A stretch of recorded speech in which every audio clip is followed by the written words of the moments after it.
అందమైన జీవితం కార్యక్రమానికి స్వాగతం. నమస్తే కళ్యాణ్ గారు. నమస్తే జయ గారు. ఇన్ని రోజులు మనం డీల్ చేసింది, మనం మాట్లాడిన దానికి కొంచెం భిన్నమైన ఇష్యూ అన్నమాట. ఓకే అమ్మా. రజితాని మనకి ఒక అమ్మాయి మెయిల్ చేసిందండి.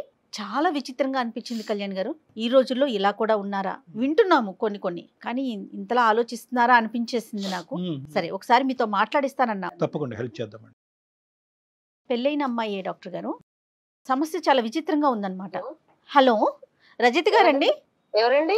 నమస్తే అండి, నేను జయాని అందమైన జీవితం ప్రోగ్రామ్ నుంచి కాల్ చేస్తున్నా. ఓ నమస్తే మేడం. మీ మెయిల్ చూసాను, డాక్టర్ గారు ముందు పెట్టాను. నాతో పాటు డాక్టర్ కళ్యాణ్ చక్రవర్తి గారు ఉన్నారు.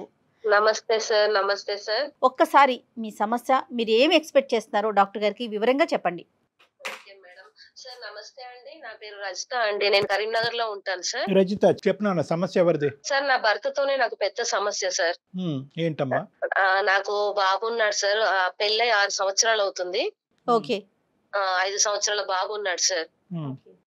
ఈ 2 సంవత్సరాల నుంచి నా భర్త నన్ను చాలా వేధిస్తున్నాడు సార్. అంటే వేధించడం అంటే మానసికంగా ఆయనకు ఆరోగ్యం బాగలేదు. ఒక 2 సంవత్సరాల నుంచి సార్. 2 సంవత్సరాల నుంచి బాగలేదు. హాస్పిటల్కి వెళ్దాము అది ఇదిగా అన్నట్టుగా మాట్లాడితే నాకు ఎవరో చేతబడి చేశారు. సౌత్ ఇండియాలోనే అతి తక్కువ ధరలకి రత్నాలను అందించే ఏకైక సంస్థ సిక్స్ జేవిఆర్. గురువు గారు అందరికి ఫోన్ చేస్తున్నాడు సార్. కాదమ్మా, అసలు అతను ఏం చేస్తుంటాడు? అతని పేరేంటి? ఆయన పేరు రమేష్ మేడం. ఆయన అకౌంట్స్ మేనేజర్ మేడం, ఆఫీస్ లో మంచి జాబే. కదమ్మా, ఈ 6 years పాటు జర్నీలో లాస్ట్ 2 years బట్టే మీ హస్బెండ్ లో ఈ విచిత్రమైన ప్రవర్తన ఇదంతా కనిపిస్తుంది. అంతకుముందు ఏమీ లేదమ్మా? అవును సార్. అంతకుముందు ఏమీ లేదు. అంతకుముందు ఏమీ లేదు సార్. చాలా బాగుండేవాడు బాబుతో గాని నాతో గాని. అసలు ఎలాంటి సమస్యలు లేవు. ఈ 2 సంవత్సరాల నుంచి సార్ విపరీతమైన టార్చర్ అవుతుంది ఇంట్లో. అంటే చేతబడి చేశాడు అని అంటాడమ్మా. అంటే ఎవరి గురించి మాట్లాడుతున్నాడు అతను? అంటే అతనికి ఎవరైనా శత్రువులు ఉన్నారా? ఏమో, ఎప్పుడైనా నాకు చేతబడి ఎవరో చేశారు, నాకు చుట్టాలు చేశారు, బయట వాళ్ళు చేశారు, ఎవరు చేశారో నాకు అర్థం అవుతలేదని విపరీతంగా గురూజీ నంబర్లు తీసుకొని వాళ్ళు ఏది చెప్తే అది. ఒక గురూజీ అయితే ఒక 6 నెలల నుంచి ఆయనతోనే ఫోన్లు కంటిన్యూగా చేసుకుంటూ ప్రతి అమావాస్య సార్, ప్రతి అమావాస్య రోజు నాకు నరకం కనబడుతుంది. ఆ అమావాస్య రాగానే ఏంటేంటో సామాన్లు, నల్ల నువ్వులు, నిమ్మకాయలు, కొబ్బరికాయలు, పసుపు కుంకుమలు, ఇలా విపరీతమైన సామాన్లు తీసుకొచ్చి ఒక రోజు ముందే పెద్ద లిస్ట్ సార్. ఆ సామాన్లకు 10,000 అవుతుంది ఇంట్లో. 10,000? ఆయన తెచ్చినది మొత్తము శాలరీ అంతా ఆ పూజకే, ఆ సామాన్లకే అవుతున్నది. కాదమ్మా, అసలు పెళ్ళైన దగ్గర నుంచి ఏదన్నా విచిత్రమైన ధోరణి కానీ, వింతగా బిహేవ్ చేయటం, ఎక్కువగా దేవుణ్ణి నమ్మటం లేదా నమ్మకపోవటం, ఇలాంటి ఏమన్నా అంటే స్పెషల్ గా ఏదన్నా నువ్వు గమనించావా? అలాంటి ఏం లేదు మేడం, చాలా చక్కగా ఉండేవాడు. మేము వారంకి ఒకసారి శనివారం అలా మేము టెంపుల్ కూడా వెళ్తాం మేడం, బాబు నేను మా వారు. చక్కగా ఉండేవాడు. ఈ 2 సంవత్సరాల నుంచే అసలు చిత్రంగా ప్రవర్తిస్తున్నాడు. వాళ్ళ ఫ్యామిలీలో ఎవరికైనా ఇలాంటి మూఢ నమ్మకాలు ఉన్నట్లుగా ఏమన్నా తెలుసమ్మా నీకు? వాళ్ళ పేరెంట్స్ కు చెప్పాను మేడం, ఇలా సంగతి ఇలా అవుతుందంటే ఏం కాదులే, ఏం లేదులే, తగ్గిపోతుంది అన్నట్టుగా వాళ్ళు కూడా మాట్లాడుతున్నారు మేడం ఇలానే. అటువంటి మూఢనమ్మకాలకు సంబంధించినటువంటి ఇష్యూస్ మన దగ్గరికి చాలా వస్తూ ఉంటాయి కాబట్టి ప్రధానంగా అందరితో అటువంటి వాళ్ళతో మాట్లాడే విధంగానే ఇది కూడా నేను నీతో చెప్తున్నాను. ఎవరో ఏదో చేతబడి చేస్తున్నారు, లేదంటే నల్లమందో పచ్చమందో పెట్టారు అనేటటువంటి ఉద్దేశంతో, ఒక అనుమానంతో అతని శరీరం అనేది వీక్ అయిపోతుందనే భావంతో ఉండటం అనేది ఒకటి. దానికి పరిష్కార మార్గాన్ని వెతుక్కుంటూ బాబాల దగ్గరికి వెళ్ళటం, లేదంటే గురూజీల దగ్గరికి వెళ్ళటం, వాళ్ళు ఏమంటే దానికి న్యూట్రలైజ్ చేయటం గురించి కొన్ని కార్యక్రమాలు చేయించటం. లైక్ బ్లాక్ మ్యాజిక్ అంతేనంటారా? బ్లాక్ మ్యాజిక్ జరుగుతుంది కాబట్టి బ్లాక్ మ్యాజిక్ కి విపరీతమైన మ్యాజిక్ సలహాలు సూచనలు ఇటువంటి దాన్ని ఖండించడం కోసం, దాన్ని న్యూట్రలైజ్ చేయటం గురించి. అరే బాబు, నీ మీద ఇది అది ప్రభావం పడుతుంది కాబట్టి నువ్వు ఏబీసీ. ఇప్పుడు నువ్వు నాకు చెప్పవలసింది ఏంటంటే, అతను చేతబడి అనేటటువంటి అంశం వరకు ఎక్కువ ఇబ్బంది పడుతున్నాడా? ఈరోజు మీరు ఫోన్ కాల్ చేయటం అటువంటి ఇబ్బంది వల్ల అతను శారీరకంగా వీక్ అయిపోతున్నారనే అంశం గురించా? లేదంటే ఆ చేతబడి అనేటటువంటి అంశాన్ని చూపెడుతూ ఇలాంటి బాబాల దగ్గరికి వెళ్తూ ప్రతి అమావాస్య విపరీతమైన డబ్బులు ఖర్చు పెడుతూ దాంతోపాటు ఇంట్లో విచిత్రంగా ప్రవర్తించడం అనే అంశం గురించి మీరు మాకు కాల్ చేశారా? ఈ రెండిట్లో ఏది పెద్ద సమస్య? చేతబడి గురించే. నాకు ఎవరో ఏదో చేశారు, మానసికంగా శారీరకంగా 24 గంటలు అదే ఆలోచనలో ఉంటున్నాడు. అమావాస్య వచ్చిందంటే అది లోదుస్తులు ఉంటాయి కదా సార్, ఎవరికి చెప్పుకోమంటారు? ఇలాంటి బాధ ఏ ఆడదానికి రాకూడదు సార్. లోదుస్తులు తలకు చుట్టుకొని, నా బ్లౌజ్ నడుముకు కట్టుకొని, చీర కట్టుకొని, గాజులు వేసుకొని, పిచ్చి పిచ్చి కేకలు, పిచ్చి పిచ్చి అరుపులు. నా చుట్టుపక్కల చుట్టుపక్కల వాళ్ళు వీళ్ళు కూడా ఈ సౌండ్ ఏంటి అదేంటి ఇదేంటి అని 2-3 అడిగితే నేను ఏదో ఒకటి మేనేజ్ చేశాను. హెల్త్ బాగాలేదు, మా చుట్టాలు వచ్చారు, అది వచ్చారు, ఇది వచ్చారు అని నేను ఎన్ని రోజులు అని చెప్పుకుంటూ ఉండాలి. అంటే ఇది ఓన్లీ అమావాస్య రోజు ఒక్క రోజేనమ్మా? మిగతా రోజుల్లో అపరిచితుడిలాగా మిగతా అన్ని రోజులు నార్మల్ అయిపోతాడా? ఆ ఒక్క రోజే సార్, అమావాస్య ఒక్క రోజే. ఆ ఒక్క రోజే సామాన్లు అన్ని తీసుకొచ్చి ఇంటి నిండా మొత్తం 10-15 వేల సామాన్లు రెడీ తీసుకొచ్చి చేసుకుంటాడు. ఆ రోజు కోడిని కట్ చేసి ఆ రక్తము బొట్టు పెట్టుకొని నన్ను కూడా పెట్టుకో అని పెడతాడు మేడం. ఆ బొట్టు మళ్ళీ అమావాస్య వరకు కంటిన్యూగా పెట్టుకుంటాడు మేడం. కంటిన్యూగా పెట్టుకుంటాడు. మళ్ళీ నిన్ను కూడా పెట్టుకోమంటాడమ్మా? నీ నుదుటి మీద కూడా బొట్టు ఉండాలా? నాకు కూడా కంపల్సరీ ఉండాలా మేడం. నన్ను కూర్చోబెడతాడు లాగి. పిల్లలకి పెడతాడా? బాబుకు పెడతాడా? బాబు పరిస్థితి ఏంటి? పిల్లోడు భయభ్రాంతులకు గురైపోయి భయపడి రాత్రంతా కేకలు పెట్టి అరుస్తున్నాడని మా అమ్మ వాళ్ళ ఇంట్లోనే వదిలేశాను. 2 సంవత్సరాలు అయింది దాదాపుగా. అప్పుడప్పుడు వెళ్ళి చూసొస్తున్నాను. ఈ కోడిని కట్ చేసి బొట్టు పెట్టుకోవడము, అన్నం ముద్దలు ఉంటాయి కదా మేడం, ఆ అన్నం ముద్దకి పసుపు కుంకుమలు కలిపి 3 తోల దగ్గర వేసిరా అని చెప్పడము. ఇదంతా ఎవరమ్మా? అంటే ఇంత పిండి తేవాలి, ఇంత ఇది తేవాలి, ఈ కార్యక్రమం అంతా చెప్పేటటువంటిది ఏమైనా పుస్తకంలోంచి చదువు చేస్తున్నాడా, లేదంటే ఎవరన్నా సూచనలు చెప్తున్నారా అతనికి ఇలా చేయాలని? ఒక గురువు గారు సూచనలు చెప్తున్నారు, దాని ప్రకారం చేస్తున్నారండి. ఆయన ఏది చెప్తే అది దాదాపుగా ఒక 6 నెలల నుంచి ఆయన మాటలే వింటున్నాడు. ఆయన ప్రతిదీ చెప్తాడు, ఆయన చెప్పిందే ఈయన చేస్తాడు డాక్టర్ గారు. కదమ్మా, ఇప్పుడు 2 years బట్టి ఇదే కార్యక్రమం ప్రతిరోజు అమావాస్య జరుగుతుంది కదా, మరి 6 months బట్టే కదా గురూజీ చెప్తున్నది. మరి అంత వేరే కాంటాక్ట్స్ వేరే అన్ని చేశాడు, కానీ ఈ గురూజీని తప్పకుండా పాటిస్తున్నాడు. మరి ఏది 6 months బట్టు అతనే టీచర్, డైరెక్టర్ అంతా ఇతనే? అవును. ఒకవేళ నువ్వు చేయనన్నావు అనుకో, ఎదురు తిరుగుతున్నావు అనుకో, అప్పుడు ఏమంటాడమ్మా? అమ్మో ఆయన చెప్పిన మాట వినాలి మేడం, లేకపోతే ఆ రోజంతా పిచ్చి అయ్యి అంత మెంటల్ లాగా ఒక సైకో లాగా ప్రవర్తిస్తాడు ఇంట్లో. కొట్టడము, తిట్టడము, చేతికి ఏదొస్తే అది పడేయడము, విరగొట్టడం, అది చాలా సార్లు జరిగింది. అందుకే భయపడి ఆయన చెప్పినట్టు ఆయన మంచి దారిలో పెట్టాలని ఆయనతో ఉంటూ ఇలా చేస్తున్నాను. ఈ ఒక్క అంశం తీసి పక్కన పెట్టేసి మిగతా అన్ని ఇష్యూస్ లో బానే బాధ్యతాయుతంగా ఉంటాడా? రెస్పాన్సిబుల్ అయినా అతను? అన్నిట్లో బానే మంచాడు, ఇంకా ఇతరత్ర చెడు అలవాట్లు అవి ఏమి లేదు? ఏం లేదు. సంపాదన ఏదైనా ఉంటే కనుక ఇంటికి ఖర్చు పెడతాడు, లేదంటే ఈ పూజా కార్యక్రమాలకి, ఈ మూఢనమ్మకాలకి ఖర్చు పెడతాడు. బాధ్యతాయుతమైన మనిషి. అవును సార్. కాదు నాన్న, కొడుకు కనిపించకుండా పోయాడు అనేటటువంటి ఒక తండ్రిగా అతనికి మనసు పిండట్లేదంటావా? అంటే అప్పుడప్పుడు గుర్తొస్తుంది, వీడియో కాల్ చేసి మాట్లాడతారు. తర్వాత ఇంకా మళ్ళా పూజలు అంటాడు, మళ్ళీ ఆరోగ్యం బాగాలేదు అంటాడు, మళ్ళీ ఇది నొస్తుంది అది నొస్తుంది, మళ్ళా ఇది అని మళ్ళా పాత మాటకి తెస్తాడు.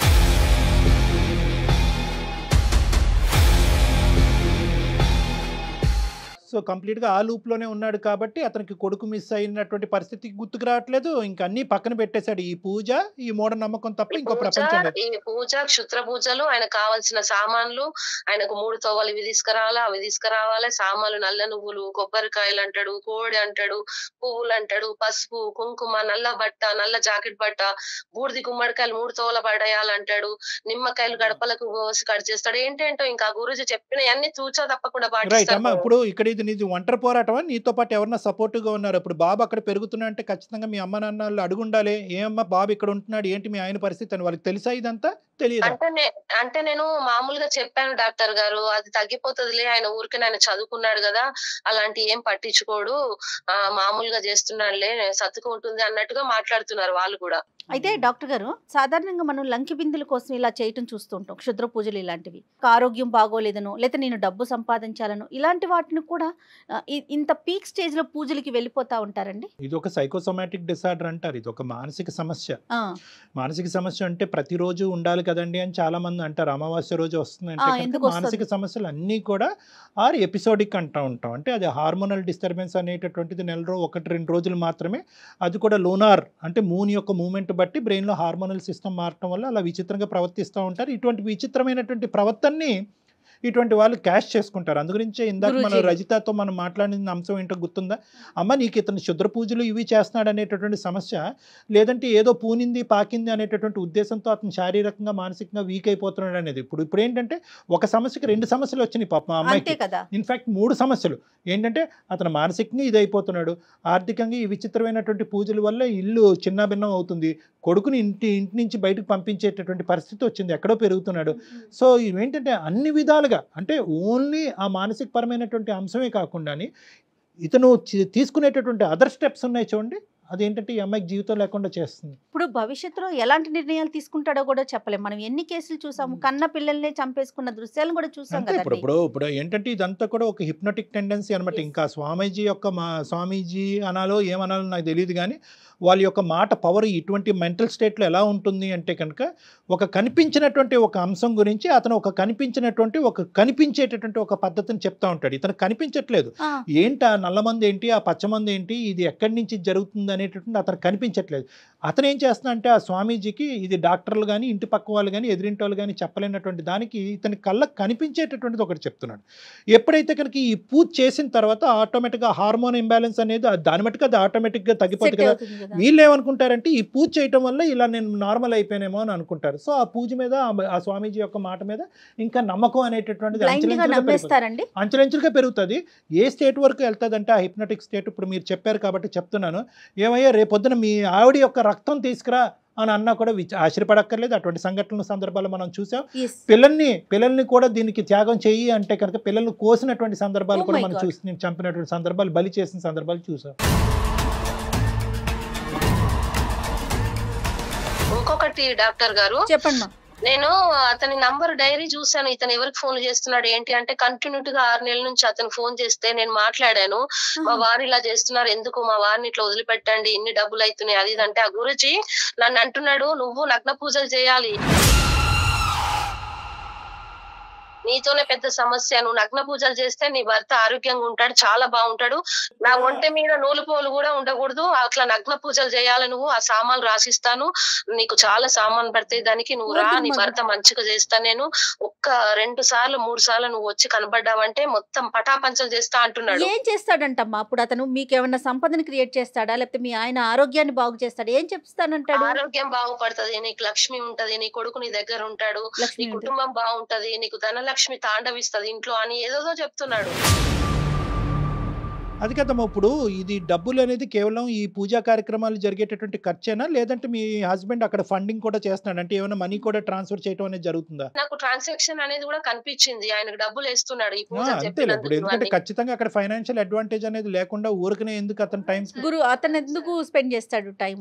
అదొకటి నెంబర్ 1. నెంబర్ 2 ఏంటంటే కనుక నీలాంటి ఆడవాళ్ళను కూడా వాళ్ళు బలిపశువులు చేస్తారమ్మా. ఈ విధంగా వాడుకునే దాని ప్రయత్నం కూడా జరిగింది. అదృష్టం కొద్ది ఏంటంటే నీకు అటువంటి మూఢనమ్మకాలు అనే ఆలోచన లేదు కాబట్టి నువ్వు త్వరగా అందులోంచి బయటకు వచ్చి మా గోటి వాళ్ళకి కాంటాక్ట్ చేయటం అనేది మంచి కార్యక్రమం. ఇప్పుడు ఏం చేద్దాం? మీ హస్బెండ్ తో మాట్లాడదామా? మరి ఒకసారి మాట్లాడించమంటావా డాక్టర్ గారితో? లేదు మేడం అని చెప్తే వినే స్టేజ్ దాటిపోయింది మేడం. ఏమైనా నాకు దేవత వస్తుంది, ఆవహిస్తుంది, అది వస్తుంది, ఇది వస్తుంది, ఇది వస్తుంది, నువ్వు ఉండు, సైలెంట్ ఉండు, అదిగో నా చెవులో ఏదో చెప్తుంది అన్నట్టుగా. మూడో మనిషి కదా ఈయన మాట్లాడిన వింటావా? లేదు మేడం, ఇప్పుడు ఆయన వినే స్టేజ్ లో లేడీ, వాళ్ళ అమావాస్య, ఆయన ఇంకా ప్రిపరేషన్ పూజ అని అదని ఇదని ఇంకా అసలు మన మాట వినడు. ఆయన అంతా బిజీ మేడం. నాకు వాళ్ళ దేవుడు కనబడతాడు, దేవుడు వస్తాడు, అది వస్తాడు, ఇది వస్తాడు అని ఇంకా ఆయన లోకం ఇంకా వేరే లోకంలో ఉంటాడు, మన లోకంలో ఉండడు. ఇప్పుడు గురూజీ చెప్పారు కదా ఈయనకి ఇలా చెయ్యి, అలా క్షుద్ర పూజలు చెయ్యి, ఇలా చెయ్యి అని చెప్పాడు కదా. ఆ అతనితోనే ఒకసారి మాట్లాడితే మేబీ నేను వింటాడేమో అని నాకు అనిపిస్తుంది డాక్టర్ గారు. అవునమ్మా, అది మంచి పాయింట్. ఎందుకంటే కనుక మీ ఆయన ఒక్కడే కాదు, మీ ఆయన లాంటి వాళ్ళని చాలా మందిని కాపాడిన వాళ్ళం అవుతాం. అప్పుడు ఈ మాట వింటాడా గురూజీ? అంటే నీతో అయితే మాట్లాడతాడేమో, అమ్మ మళ్ళీ ఎప్పుడు వస్తున్నావు అమ్మ పూజకని అంటాడేమో. ఇప్పుడు నువ్వు లొంగేవనే ఆలోచనతో మాట్లాడుండొచ్చు. ఆ తర్వాత ఇలా డాక్టర్ గారు ఉన్నారు మాట్లాడతారంటే ఎంతవరకు అతను అంగీకరిస్తాడో తెలియదు. ఒకసారి ట్రై చేద్దాం అంటే చేద్దాం. I'm very happy. నేను ఇలాంటి వాటిలో నా భర్త ప్రాణాలు కాపాడాలి, నాలాగా ఇంకొకరు వేరే వాళ్ళు చూడాలంటే మీరు మేడం గారు నాకు ఎలాగైనా సపోర్ట్ చేయండి. ఐఎమ్ రెడీ అమ్మా, ఐఎమ్ రెడీ. మనోడికి తప్పకుండా నాకు ఇలాంటి గేమ్స్ అంటే ఇష్టం. Let us connect. ఒకసారి కాల్ చేయండి. అయితే కళ్యాణ్ గారు పాపం తను చెప్పలేకపోతుంది కానీ ఇంకా చాలా విషయాలు మెయిల్లో పెట్టిందండి.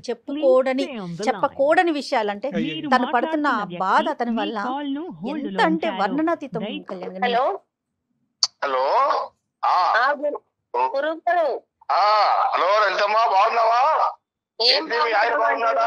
మా వారు ఉంటారా పోతారా అనే డైనమోలో నేనున్నాను.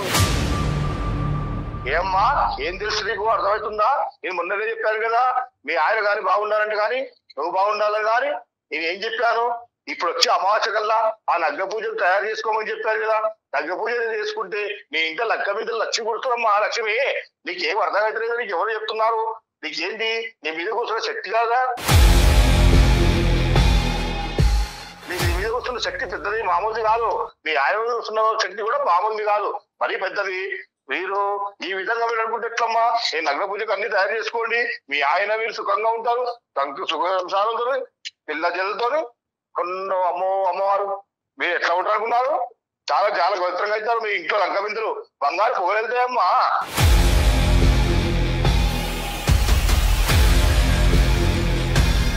మా వారు అసలు పూర్తిగా నా మాట వినకుండా అయిపోయాడు. దేవుడు వస్తున్నాడు, ఇదిగో వస్తున్నాడు, అదిగో వస్తున్నాడు, మాట్లాడకు, అదిగో గాలిలో కనిపిస్తున్నాడు అన్నట్టుగా మాట్లాడుతుంది. అమ్మవారు అభిమారు అనగాము నా ఇంట్లో కూడా ఇదిగో దెయ్యాలని కట్టేసాయి కదా, శక్తులంతా కట్టేసిన దానికి కూడా అమావాస్య రక్తదానం ఇస్తాను. మీతో కూడా మీకు కూడా మీరు వస్తే మీ పూజ కూడా చేసి మీకు కూడా లగ్న పూజలు చేపించి ఇలాంటి అమ్మవారికి నేను చిట్టు చేస్తే నేను ఏమనుకున్నాను, అమ్మవారికి అభిషేకం చేయాలి అంటే అమ్మవారికి కొండదరగా నేను చేసే దాంట్లో ఎట్లా ఉంది తెలుసా? నేను చేస్తే ఎంత లేచిన పిశాచు కానీ, ఎంత లేచిన దెయ్యాలు కానీ ఇట్లా కట్టేసుకొని తీసుకొస్తానండి. నేను అనుకున్నారు మీ ఇంట్లో బంగారు లక్ష్మి పోగలుగుతుంది, నువ్వేం బాధపడకు, మీ ఆయన గురించి దిగులు పడకు, నేను వశీకరణ కానీ ఏది కానీ ఇది ఇచ్చినంటే అది కట్టుగా ఉంటుంది. కానీ మీరు ఎందుకమ్మా నీకు ఆ డౌట్? నువ్వు చేస్తారుగా ఈసారి. మరి నేను చెప్పింది ఏం చేశావు? ఇంతకి నేను ఏం చెప్తాను? గురుగారు మీరెవరండి మధ్యలో? గురుగారు, నా పేరు డాక్టర్ కళ్యాణ్ చక్రవర్తి. నేను సుమన్ టీవీ అందమైన జీవితం నుంచి మాట్లాడుతున్నాను. నేను నాతో పాటు సీనియర్ హోస్ట్ జయ గారు ఇక్కడ మాతో పాటు ఉన్నారు. మీతో ఒక 2 నిమిషాలు మాట్లాడి మీ బ్లెస్సింగ్స్ తీసుకోవాలనే ఉద్దేశంతో మీకు కాల్ కలపడం జరిగింది. మేము మాట్లాడొచ్చండి? అయ్యో సుమన్ టీవీ వాళ్ళా? అయ్యా మీ సుమన్ టీవీకి ప్రాబ్లం వచ్చిందా? అదే మిమ్మల్ని మీతో మాట్లాడటం మొదలు పెట్టగానే మా సమస్యలన్నీ మాకు గుర్తొచ్చినాయి. మీ బ్లెస్సింగ్స్ కావాలి. అయితే ఏంటంటే ముందుగా మాకు మీ ఈ నగ్న పూజల యొక్క ప్రొసీజర్ కావాలి. అంటే నగ్నంగా మేము ఉండాలా, మీరు ఉంటారా?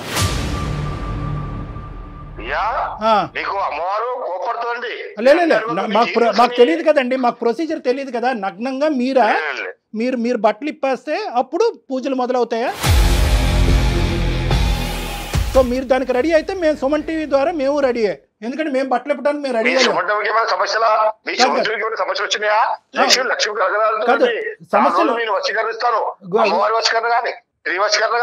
అమ్మవారు ఎక్కడ ఉన్నారు, ఎంత లేచిన అమ్మాయి కానీ రావాలంటే 5 నిమిషాలు మీ ముందుకు వచ్చేస్తుంది. అదే కాదు మీకు చూడండి, మీ సుమన్ టీవీ వాళ్ళ కానీ ఎవరికి కానీ ప్రాబ్లం వచ్చిందని నన్ను కలవండి. మీరు కలవాలనుకుంటే కలవండి, మీకేముంది చూస్తారా? ఒక్క నిమిషం, మీరు అన్ని పూజలు చేద్దరు కానీ ఫస్ట్ ఆఫ్ ఆల్ మీరు బట్టలు ఇప్పడానికి రెడీయా అనేది కూడా మీరు చెప్పాలి. మరి ఈ నగ్న పూజలో మీరు బట్టలు ఇప్పాలి కదా? అవునండి. అయినా ఆయన జాతకాలు మీ ముందు ఎప్పుడు మీకు వాళ్ళు అలాగే ఉండని. మీరేమైనా సమస్య ఉంటే చెప్పండి. మీకేమి అమ్మ శ్రీవత్స కావాలా? ఒకరి జాతకాలు ఒకరి ముందు ఇప్పొద్దండి, ఒకరికి వచ్చి ఒకరు చెప్పొద్దండి. అయినా మేము చెప్పలేము. అయినా అమ్మవారు మాకు విరుద్దామండి. గురువు గారు అని అనబుద్ధి అవ్వట్లేదు, కానీ ఆ పక్కన ఇంకోటి పెడితే కనుక మీకు నచ్చదు కాబట్టి మీరు మాతో కోఆపరేట్ చేయకుండా ఇక్కడి నుంచి విత్డ్రా అయిపోతారనే భయంతో మీతో ఇప్పటికీ కూడా నేను మర్యాదిస్తూ ప్లెజెంట్గానే మాట్లాడుతున్నాను. దయచేసి ఒక 2 నిమిషాలు మా మాట ఆలకించవలసిందిగా విజ్ఞప్తి. ఓకేనా? సరే చెప్పండి. రమేష్కి మీరేవో అమావాస్య రోజు అతను ఏదో పిచ్చి పట్టినట్టుగా ఏవో ఒక మూఢనమ్మకంతో ఒక ఆలోచనతో మీ దగ్గరకు వస్తే ఏవో అతని చేత ఏవో రకరకాల పూజలు చేయించి అతని చేత డబ్బులు ఖర్చు పెట్టించి కొంత డబ్బులు మీ వరకు ట్రాన్స్ఫర్ చేసి వాళ్ళ ఇంటిని మొత్తం గొల్ల చేశారు. ఆ భయంకరమైనటువంటి సిచ్యువేషన్ చూడలేక ఉన్న కొడుకు భయభ్రాంతులకు గురయ్యి ఆడు పిచ్చోడు అయిపోకుండా 2 సంవత్సరాల పాటు కొడుకుని వేరే ఇంటికి పంపించి ఆ మొత్తం భయంకరమైనటువంటి క్షోభ అనేది ఈ రజిత అనేటటువంటి వ్యక్తి అనుభవిస్తుంది. ఈ అంశం మీకు తెలుసా, తెలీదా? మీరు ఎవరిని కాపాడుతున్నారు, ఎవరిని అన్యాయం చేస్తున్నారు, వాళ్ళకి మీరు కొత్తగా ఇచ్చేటటువంటిది ఏంటో అనేది మాకేమీ అర్థం కావట్లేదు. చెప్పడం అయిపోయిందిగా, బంజారాహిల్స్ నుంచి రాత్రి వెయ్యాలి సైకిల్ కట్టేసుకొని ఇంటికి వెళ్ళిపోయా.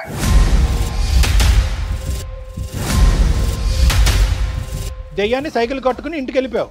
ఓకే, మామూలు కాదు. ఏం చేసావు తర్వాత? దెయ్యాన్ని చైన్తో కట్టావా, తాడుతో కట్టావా? ఎక్కడుందా దెయ్యం? చూస్తావా? ఎన్ని ఉన్నాయని కూడా నా దగ్గర చాలా ఉన్నాయి. అన్ని దెయ్యాలతో ఆడుకుంటాను, అవి ఆడిపిస్తాను.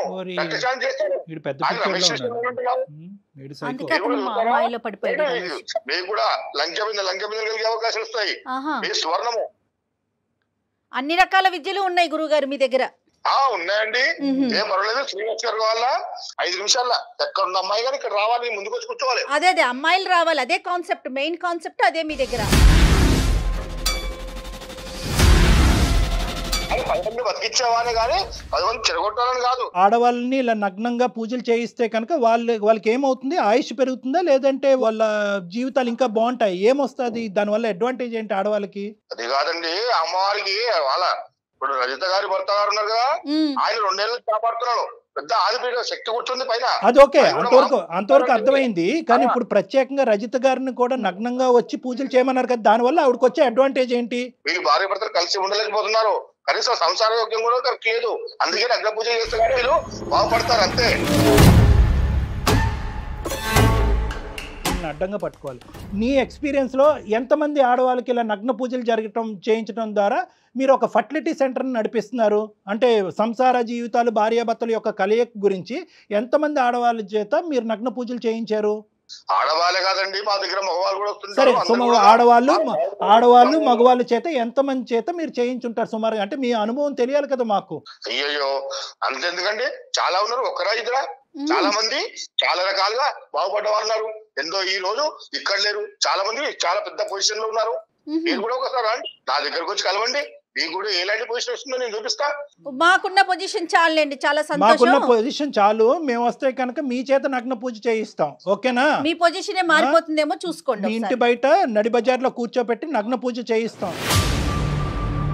రమేష్ అనేటటువంటి ఈ వ్యక్తి లాంటి వాళ్ళు ఎంతమంది జీవితాలతో మీరు ఆడుకున్నారు అనేటటువంటిది మాకు ఇప్పుడు పూర్తి స్థాయిలో అర్థమవుతుంది. ఇప్పుడు నీ మీద వీళ్ళందరి చేత ఎవరైతే రమేష్ గారి భార్య, ఇవన్నీ కూడా ఏవైతే నువ్వు మాట్లాడినటువంటి ప్రతి మాట కూడా రికార్డ్ అయ్యి ఉంది. ఇవన్నీ కూడా మేము ఎవిడెన్స్గా పోలీస్ స్టేషన్లో నీ మీద కంప్లైంట్ ఇవ్వబోతున్నాం. ఎందుకంటే ఎంతమంది ఆడవాళ్ళ జీవితాలతో నువ్వు ఆడుకున్నావు, ఎంతమందితో ఫైనాన్షియల్గా నువ్వు మోసం చేసావు, ఎంతమంది జీవితాలు రోడ్డు మీద పడేసావు అనేటటువంటిది మొత్తం లెక్క అంతా కూడా మేము ఈరోజు తేల్చుకునేటటువంటి ప్రయత్నంలో ఉన్నాం. ఐదర్ నువ్వు వాళ్ళ పేర్లు వాళ్ళ నెంబర్లు నువ్వన్నా ఇయ్యి, లేదంటే మీరున్న చోటకు వచ్చి మొత్తం మీ దగ్గర నుంచి మొత్తం అందరు సేకరించి మొత్తం అందరి చేత మేము కేసు పెట్టిస్తాం నీ మీద. ఏమని కాంప్లైంట్ అంటున్నారు, అదంటున్నారు, నగ్న పూజలు అంటున్నారు. మీరు నగ్న పూజలు అంటే నీకు ఎట్లా చెప్పాలో నాకు అర్థం కాదు. అదొకటి ఇద్దరి మధ్య జరిగే సీక్రెట్ పూజలు అండి. కాంప్లైంట్ చేస్తామన్నారు కదా, కాంప్లైంట్ చేస్తే కూడా నాకు ఎన్ని శక్తులు లేవు. ఒక్క శక్తి అంటే నువ్వు నీ మనసు మారి నువ్వు తిరిగి రావాలి. జోబులో పెట్టుకోండి శక్తులన్నీ. మాట్లాడడం నాకెందుకండి? సరే చూసుకుందాం. మాలాంటి వాళ్ళతో మాట్లాడరా, నమస్కారం నాయన పెట్టేసాయి. కాదు కళ్యాణ్ గారు, ఆ గురువుతో అతనితో మాట్లాడితే అంటే తను చెప్పాలనుకున్నదే చెప్తున్నాడు తప్ప మనం మీరు అడిగిన దానికి దేనికి సమాధానం చెప్పట్లే. అతని మానసిక పరిస్థితి కూడా ఏదైనా వీక్గా ఉందనుకోవాలా, లేకపోతే అతను తెలివైన వాడేనంటారా? లేదు, ఇప్పుడు అతను ఏంటంటే మన ప్లాట్ఫామ్, మన కాన్వర్జేషన్ కూడా అతను మార్కెటింగ్కి వాడేసుకుంటున్నాడు సుమన్ టీవీ ద్వారా. ఇప్పుడు ఏంటంటే ఇటువంటివి ఉంటాయి, ఈ క్షుద్ర పూజలు, ఈ పూజలు, లంకి బిందులు, ఇలాంటి పూజలు చేయటం వల్ల ఎంతో మంది ఇళ్లలోంచి దెయ్యాలు బయటకు పంపించేసాము, వీళ్ళ జీవితాల్లో ఎంత కళను నింపామంటే కనుక నిజంగా మన సమస్యకి ఎక్కడ పరిష్కారం రానప్పుడు ఇటువంటి గురూజీలు ఉంటారు అనేటటువంటి ఆలోచనతో ఎవరన్నా ఈ ఎపిసోడ్ చూసిన వాళ్ళు ఆ విధంగా కనెక్ట్ అవుతారేమో అనే ఆశతో ఈ ప్లాట్ఫామ్ని మార్కెటింగ్ వాడేసుకుని ఒక అర్థం కానటువంటి భాషను మాట్లాడుతూ మన ప్రశ్నను డీవియేట్ చేస్తూ ఇంకో దోవలోకి పంపించేటటువంటి మ్యానిపులేటివ్ బిహేవియర్. సో ఏంటంటే అక్కడ ఇతను ఏంటంటే ఒక పిచ్చోడ్లాగా ప్రవర్తిస్తున్నాడు, కానీ పిచ్చోడు కాదు. ఇతను ఏంటంటే ఒక మ్యానిపులేటివ్, ఒక కన్నింగ్ కాన్ అంటూ ఉంటారు. ఇలాంటి మోసాలు చేస్తూ ఎంతో మందిని అన్యాయానికి గురి చేసినటువంటి ఒక బాగా ఇందులో రాటు తేలినటువంటి ఒక వ్యక్తిత్వం ఉన్న కల్ప్రిట్. చూసారా ఎలా మాట్లాడుతున్నాడో, ఇంకెంతమంది జీవితాలు కాపురాలకు పాడు చేస్తాడో ఏమో. వినమ్మ రజిత, మొత్తం అంతా కూడా న్యాయం చేయండి అని మమ్మల్ని అడగక్కర్లేదు. నువ్వు నీ గడప దాటి నీకు తెలిసినటువంటి ఒకరిద్దరు స్నేహితులతో, కుటుంబ సభ్యులతో మాట్లాడినా న్యాయం దొరుకుతుందమ్మా. సుమన్ టీవీ వరకు రావాల్సినటువంటి అవసరం లేదు. ఎందుకంటే ఇటువంటి మూర్ఖుల గురించి సమాజంలో మాట్లాడటానికి, ఇటువంటి మూర్ఖుల్ని శిక్షించడానికి సమాజంలో ఎన్నో చట్టాలు ఉన్నాయి, ఎంతో హెల్ప్ ఉంది. ఎంతో మంది ముందుకు వచ్చేటటువంటి వాడు మూర్ఖుడు, వాడు పిచ్చోడు, వాడు శాడిస్ట్. ఎంతో మంది ఆడవాళ్ళ జీవితంతో ఆడుకున్నాడు. ఈ ప్రోగ్రామ్ చూసినటువంటి ఎంతో మంది ఆడవాళ్ళు ఎవరన్నా చూసుంటే కనుక, ఈ కార్యక్రమాన్ని చూసుంటే కనుక వెంటనే మాకు కాంటాక్ట్ చేసి ముందుకొచ్చి ఇటువంటి వాడి మీద కంప్లైంట్స్ పెట్టి వీడిని కటకటాలు వెనకతలు తోసేటటువంటి ప్రయత్నంలో మనందరం కూడా చేయగలపాలి అనేది నా ఉద్దేశం. అందుకే నాలాగా ఎవరు బలి కాకూడదని నేను మిమ్మల్ని అప్రోచ్ అయ్యాను డాక్టర్ గారు. మీలాంటి వాళ్ళు నువ్వు బయటికి రావాలి, పోలీస్ కంప్లైంట్ చేద్దాం. పోనీ నీకు భయంగా అనిపిస్తోంది, నువ్వు వెళ్ళలేను అంటే ఎట్లా వెళ్ళాలి, ఎవరితో మాట్లాడాలి మేము చెప్తాం. సుమన్ టీవీ తరపున నేను ఉంటాను ముందు. ముందుకి. ఇతని గుప్పెట్లోంచి రమేష్ని బయట వేయటం, ఓకే, ఇతన్ని శిక్షించటం, ఇతన్ని బయట వేయటం అనేటటువంటిది నెంబర్ 1. నెంబర్ 2 ఏంటంటే రమేష్ యొక్క మానసిక పరిస్థితిని సెట్ చేయటం అనేది ఫేజ్ 2. ఎందుకంటే ఇప్పుడు వీడైతే బయటకు వెళ్ళిపోయాడు, ఈ విధంగా ఫోన్ చేసి ఈ గురూజీని అతని జీవితంలోంచి బయటకు పంపించేసి ఇంత భగవంతుని ఇంత దేవుణ్ణి అతని జీవితంలో బయటకు పంపించేసామని చెప్పి రమేష్ పిచ్చి ఇంకా ఎక్కువ అవ్వచ్చు, నీ మీద ఇంకా ఖర్చు పెట్టుకుని నీ మీద కక్ష సాధింపు చేయొచ్చు. కాబట్టి ఇక్కడ రెండో అంశానికి కూడా మేము సహాయపడతాం. ఒకటి ఏంటంటే కనుక సామాజిక పరమైనటువంటి అంశం, ఇటువంటి భయంకరమైనటువంటి మనిషి కటకటాలు వెనకాల వెళ్ళాలి, చట్టపరమైనటువంటి చర్యలు తీసుకోవటం అనేది ఒక ఎత్తు అయితే కనుక, రెండో అంశం ఏంటంటే కనుక రమేష్కి సరైనటువంటి మెంటల్ హెల్త్ ట్రీట్మెంట్ ఇవ్వడానికి నేను ముందుకు వస్తా. రైట్. ఎందుకంటే ఈ కాల్ కట్ చేసిన తర్వాత ఎప్పుడైతే ఈ వాతావరణం, ఈ పూజ ఏదో కార్యక్రమం ఈ రోజు అయిపోద్ది కదా, రేపు కానీ ఎల్లుండి కానీ అవతల ఎల్లుండి కానీ రమేష్ కొద్దిగా చల్లబడతాడు. చల్లబడిన తర్వాత నేను నీకు ఫోన్ చేస్తా, నాకు ఫోన్ కాల్ వీడియో కాన్ఫరెన్స్లో నేను రమేష్తో మాట్లాడి రమేష్కి వీడియో కాన్ఫరెన్స్లోనే నేను కన్విన్స్ చేసుకుని కౌన్సిలింగ్ చేసుకుని నా క్లినిక్ నేను రప్పించుకుంటా. వాస్తవానికి స్వామీజీ నా రూమ్లోనే ఉన్నాడు రా బాబు అనేటటువంటి విధంగా నేను కన్విన్స్. కానీ కాదు కళ్యాణ్ గారు, ఈ లోపు స్వామీజీ అతనికి రమేష్కి ఫోన్ చేసి కనుక ఇదంతా జరిగింది చెప్తే, అందుకని ముందు మనం స్వామీజీ మీద యాక్షన్ తీసుకోవాలి. ఫస్ట్ స్వామీజీ మీద యాక్షన్ తీసుకుంటామో, తక్షణంగా ఈ ఫోన్ కాల్ పెట్టయిన తర్వాత ఇమీడియట్గానే మనం యాక్షన్ తీసుకుంటాం. సో దట్ దాని ప్రభావం నీ మీద పడకుండా ఉంటుంది. తర్వాత ఏంటంటే రమేష్ను కూడా ఇండైరెక్ట్గా ఇన్ఫ్లుయెన్స్ చేయకుండా ఉంటుంది. That is step 1. స్టెప్ 2లో ఏంటంటే ఇందాక నేను చెప్పినట్టుగా రమేష్ని నేను కన్విన్స్ చేసుకుని వీడియో కాల్ కౌన్సిలింగ్ ద్వారా నేను నా క్లినిక్ రప్పించుకుని అతన్ని కన్విన్స్ చేసుకుని అతనికి సంబంధించిన కౌన్సిలింగ్ కానీ మెడికల్ ట్రీట్మెంట్ కానీ ఇప్పించే ప్రయత్నం నేను చేస్తానమ్మా. ఓకేనా? నువ్వు ధైర్యంగా ఉండు. నిజంగా ఇలాంటి వాళ్ళు సమాజానికి చీడ పురుగులు కళ్యాణ్ గారు. ఖచ్చితంగా యాక్షన్ తీసుకోవాల్సిన సమయం అండి.